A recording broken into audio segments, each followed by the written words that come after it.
सावी, या घरात आल्यापासून आमचं जवळपास सगळंच आयुष्य या किचन मध्येच गेले.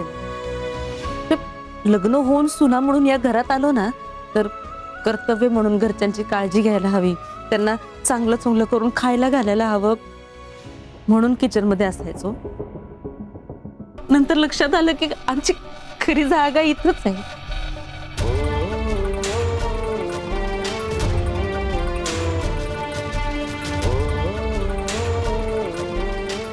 खरंय सावी, ह्या किचन मध्येच ना आम्ही एकमेकींच्या मैत्रिणी झालो.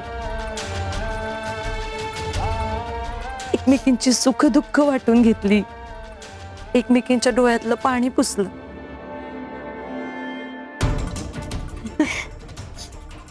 खरं आता हॉलमध्ये जायचं म्हटलं ना की स्वतःच अपमान करून घेणं असंच वाटतं.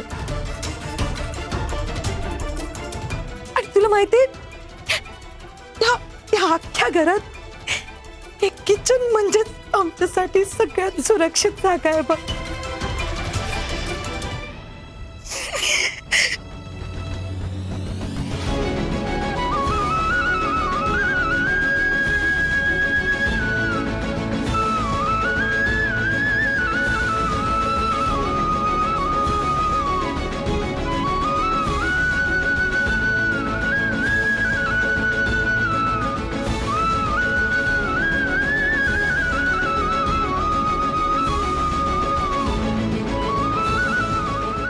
बहिणी,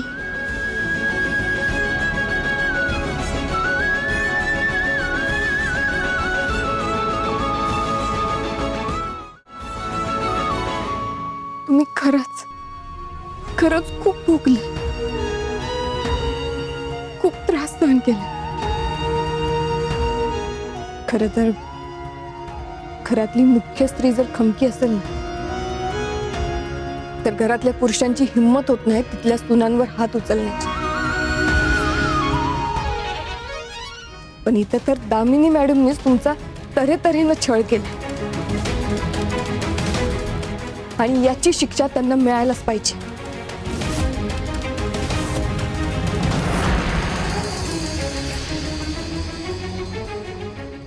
पण सावी, आपण आईंना शिक्षा कशी द्यायची? कशी म्हणजे? भास्कर दादांना दिली होती ना, त्याच्यानंतर त्यांची हिंमत झाली तुमच्यावर हात उचलण्याची. तेच, आपल्याला अन्यायाविरुद्ध लढायचं असेल ना, तर सगळ्यात आधी मनातली भीती काढून टाकावी लागेल. समोरच्याला त्याच्या चुकीची जाणीव करून द्यावी लागते, आणि परत त्याने ती चूक करू नये म्हणून त्याला त्या चुकीची शिक्षा पण द्यावी लागते. अगं पण सावी, आईंना कोण शिक्षा देणार? म्हणजे भास्कर भाऊजींचा प्रश्न वेगळा होता, पण आईंवर कसा हात उचलणार? वहिनी, दामिनी मॅडमना शिक्षा मिळणार, पण ती शिक्षा शारीरिक स्वरूपात नाही, मानसिक स्वरूपात मिळणार.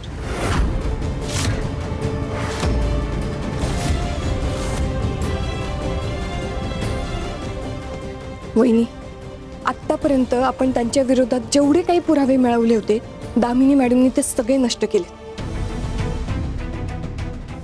आणि आता या क्षणी मी सोडून फक्त एका व्यक्तीला माहितीये की त्यांनी माझ्या पप्पांचा खून केला.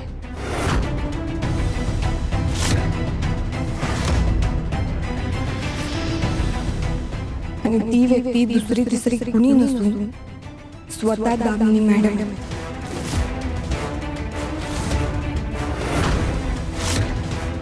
त्यामुळे त्यांच्या पापांचा उलगडा करायचा असेल ना, तर त्यांच्या तोंडून त्यांचा गुन्हा कबूल करावा लागेल. अगं पण सावी, आई स्वतःहून गुन्ह्याची कबुली का देतील?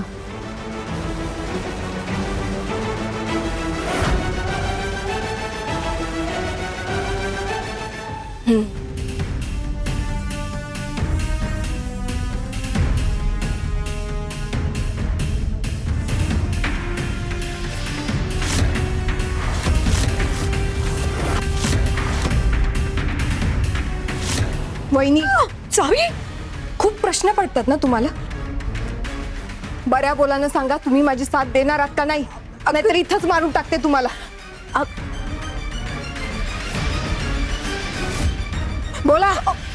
सावी, अगं काय करतेस तू हे? सावी ठीक आहे, तू म्हणशील तसं करू आम्ही. तू चाकू काढणं आधी लागेल मला. सावी, सावी. अगं हेच सांगायचंय मला तुम्हाला. जेव्हा माणसाच्या जीवावर येतं ना, तेव्हा तू वाटेल ते करायला तयार होतो.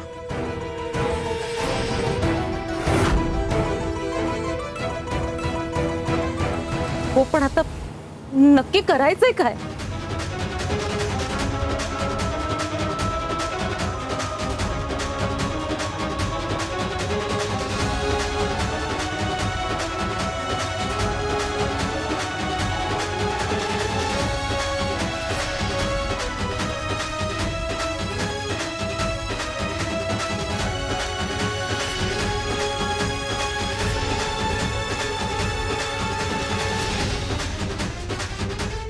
अगं सावी, पण हे सगळं कसं जमेल? वहिनी अहो, का नाही जमणार? जमू शकतं. आणि माझा तुमच्या दोघींवर पूर्ण विश्वास आहे.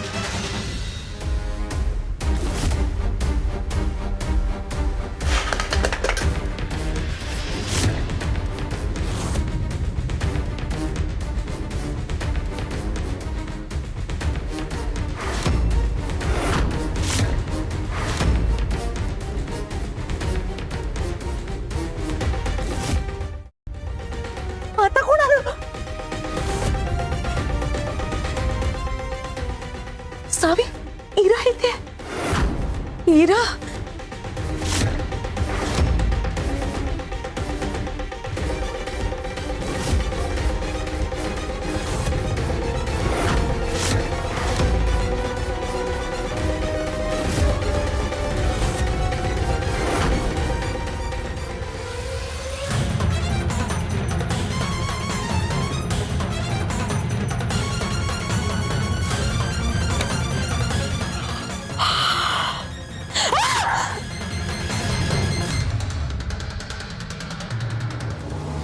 नीता वहिनी, अहो घाबरवलंत ना मला.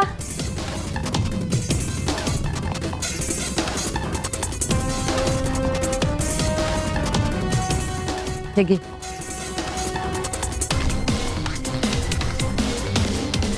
तुम्ही एवढ्या रात्री किचन मध्ये काय करताय? आणि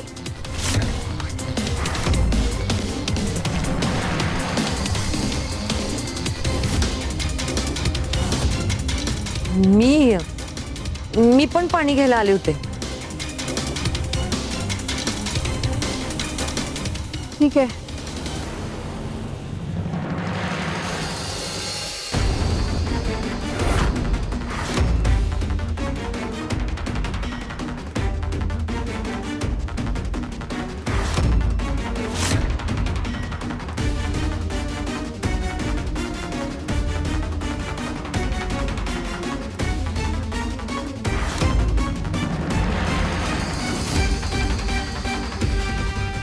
मी पण म्हणजे अजून कोण आहे इथे?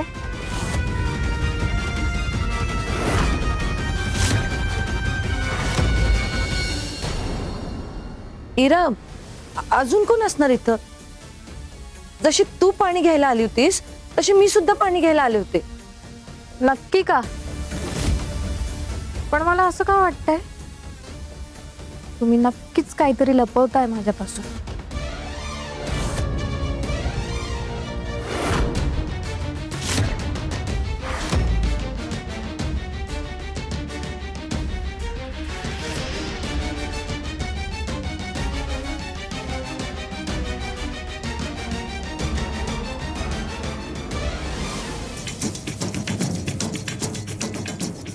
इरा,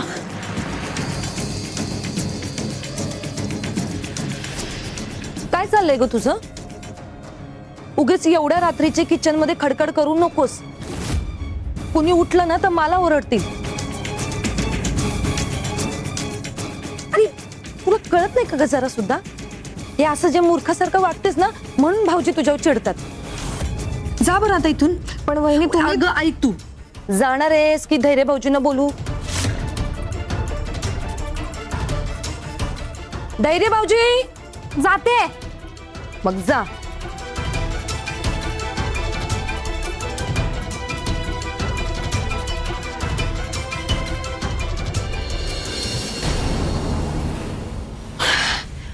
वहिनी व्हेरी गुड. अहो तुम्ही इराला पळून लावलं म्हणजे दामिनी मॅडमला अद्दल घडवायला पण जमणार तुम्हाला.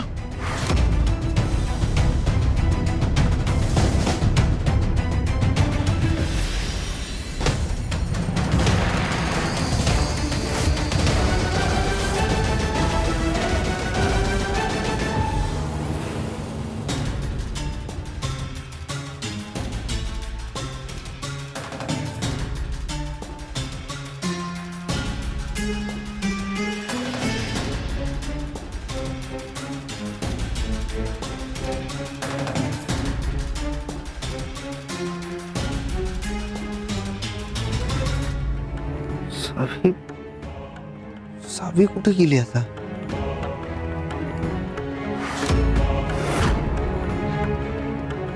ही पोरगी परत बाहेर तर नाही गेली ना?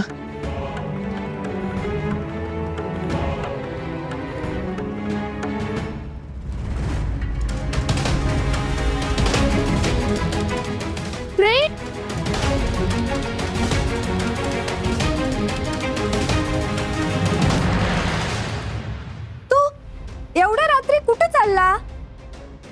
मला वाटलं तू बाहेर गेलीस, त्याच्यामुळे तुलाच शोधायला निघालो होतो. पण मी तर इथंच आहे. मग हा दरवाजा कोणी उघडला?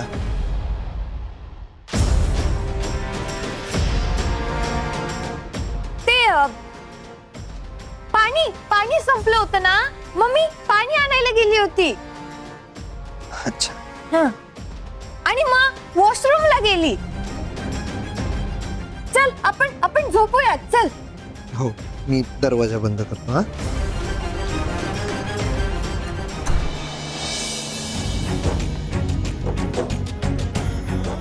आता आपण झोपू.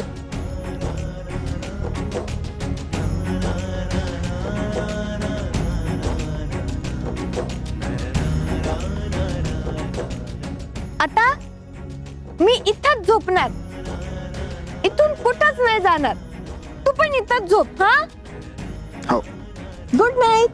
Good night.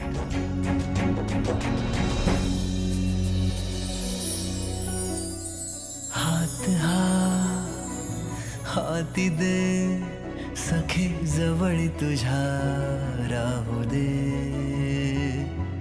प्रीत ही बहरू दे, प्रिय क्षण हजारा मुलू दे. तुझी माझी जुळली गाठ सात जन्मी राहू साथ, तुझी माझी जुळली गाठ ही, तुझी माझी जुळली गाठ सात जन्मी राहू साथ, तुझी माझी जुळली गाठ ही.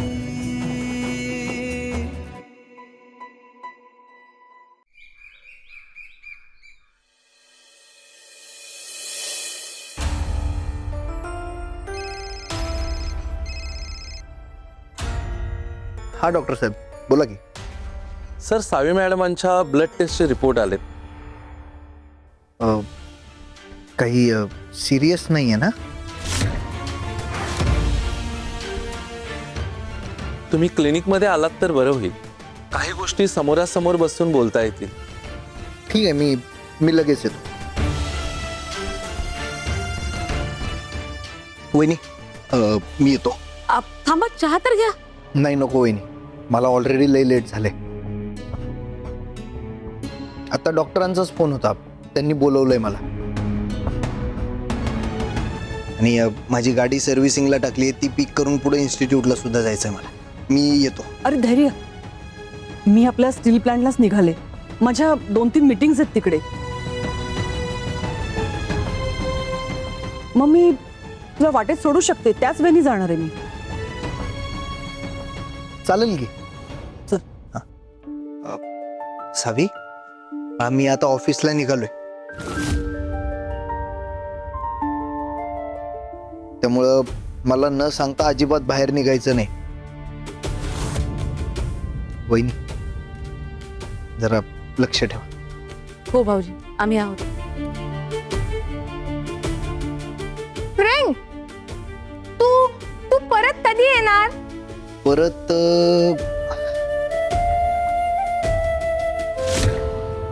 हे बघ, आता 10 वाजलेत ना,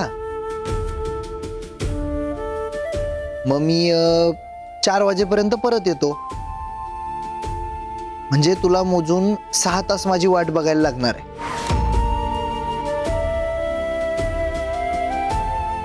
मग त्यानंतर आपण खेळूयात.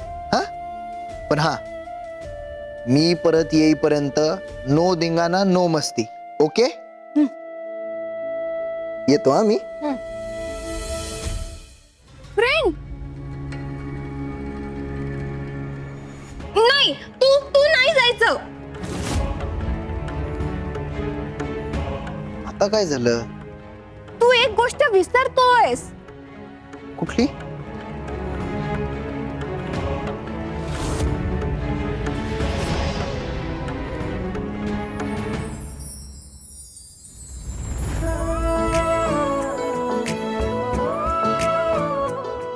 खुश?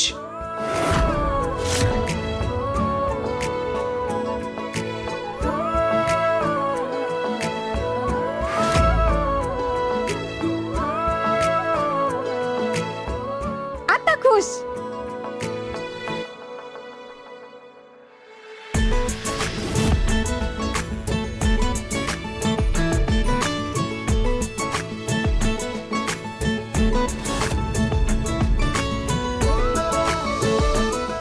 काळजी घे, मी लवकरच येतो. हा,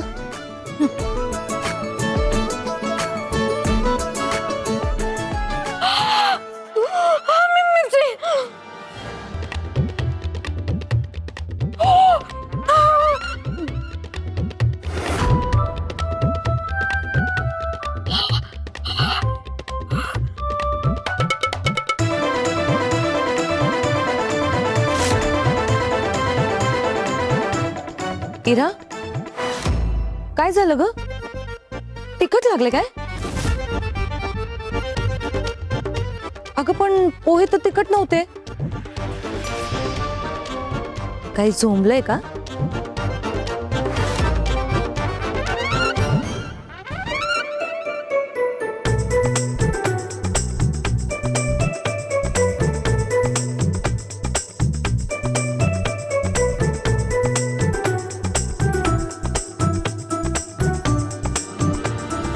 बरं वहिनी, आपल्याकडे फक्त 6 तास आहेत. या 6 तासात दामिनी मॅडमवर पहिला अटॅक झाला पाहिजे. ओके? दामिनी मॅडम, तयार व्हा. तुमच्या या सुना तुमची वाट लावायला सज्ज आहेत.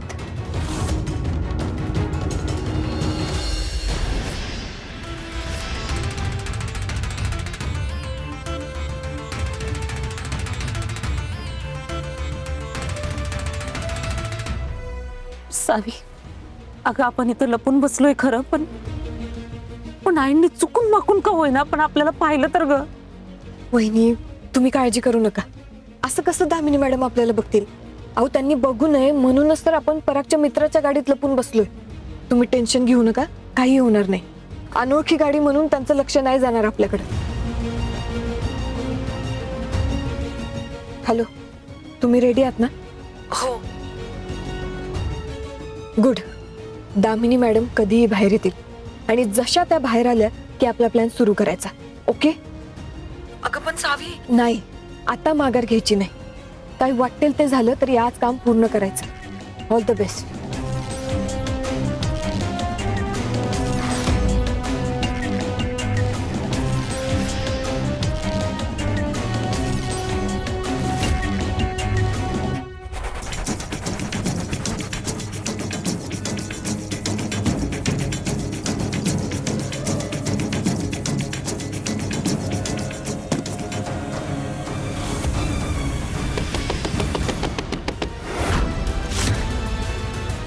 काय चाललंय यांचं कळत नाही.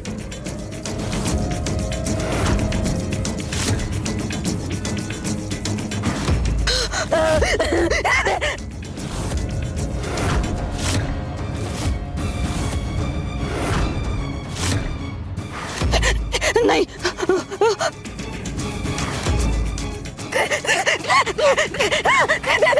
कोण आहेस तू? काय हवंय तुला? मला मला मला मला मला मला काय बी नकोय. मला मला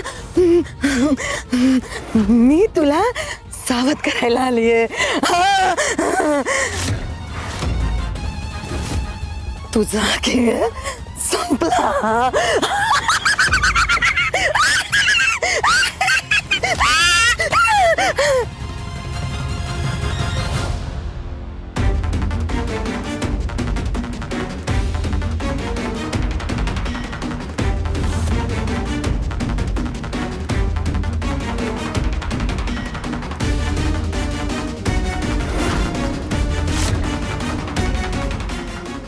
छोटा पॅकेट बडा धमाका, तुझ्यासाठी मेसेज.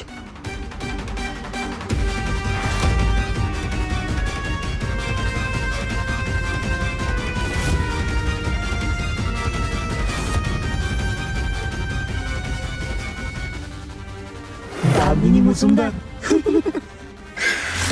तुझा खेळ आता संपला.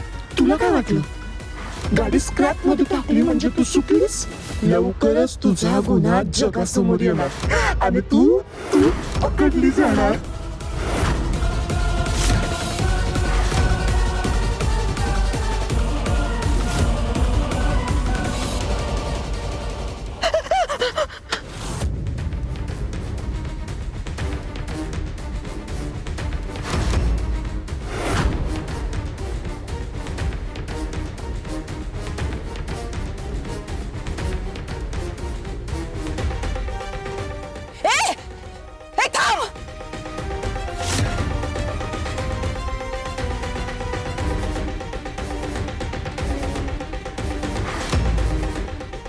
वेल डन नीता वहिनी.